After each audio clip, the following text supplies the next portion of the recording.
po sa Elis Kitchen, gagawa po ako ng crema de mango. Una po natin gagawin, magkakatbo tayo ng mga mangga.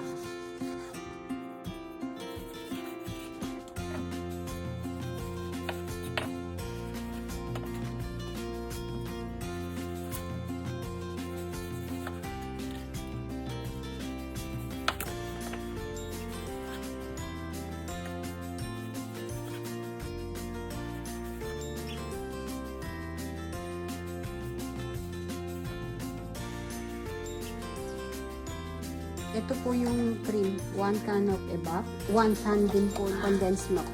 Yan, 3/4 po ng fresh milk, 1 teaspoon po ng vanilla.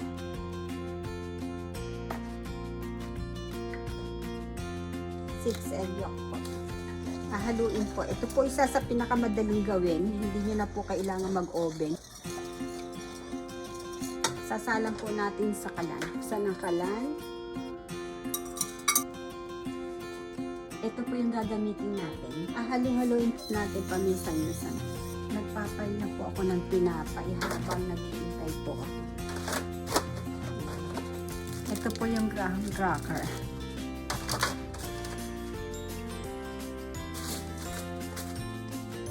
Ito po siya. Yung po mga singit-singit, lalagyan ko po siya ng durog na cracker para po kompleto. Yan po siya.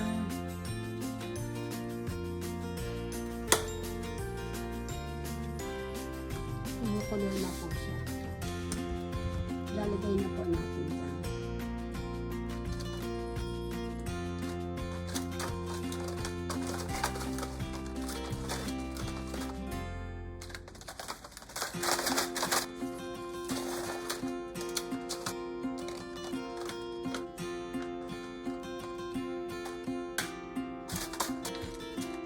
Na masarap.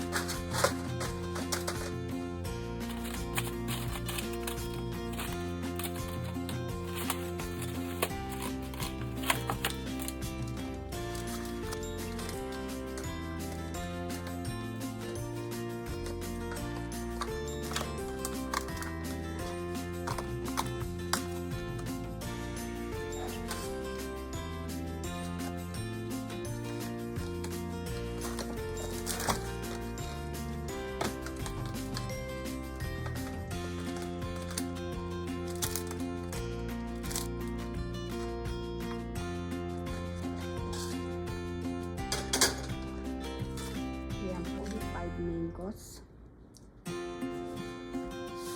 Ito po yung gagawin natin pang ibabaw ng gulaman. 4 cups po. 2, 3, 4. Ayan po siya. Papakuluin po natin. Ito na po siya. Kumukulo na po.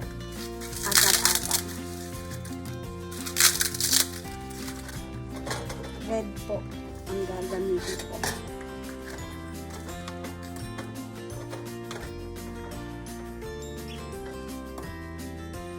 Kung gusto po nyo, mas matamis, dagdagan po nyo asukal. Pero kung gusto nyo, medyo mataba, konti lang po ang asukal.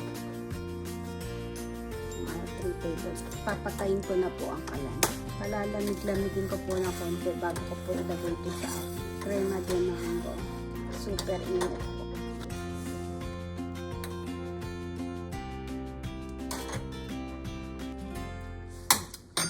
Sarap po. Ito na po siya ang aking crema de mango.